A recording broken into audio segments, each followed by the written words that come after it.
எந்த ஒரு third party அப்ளிகேஷனும் இல்லாமல் உங்கள் மொபைலில் இருக்கிற செட்டிங் மூலிமா எப்படி டெலிட்டான மெசேஜை வந்து ரீட் பண்ணுறது அப்படின்னு பார்த்தா நம்ம வந்து பார்க்க போகிறோம்.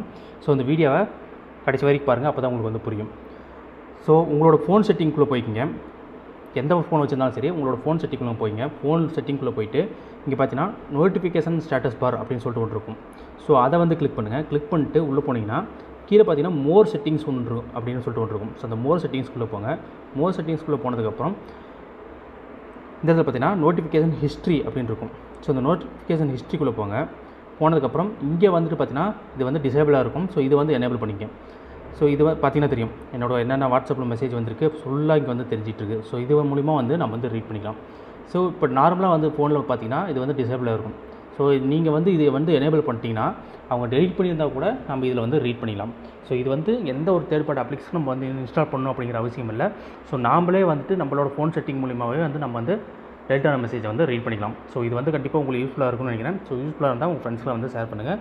மீண்டும் நல்ல ஒரு பெஸ்ட்டான வீடியோவில் உங்களை எல்லாம் சந்திக்கிறேன். Thank you so much.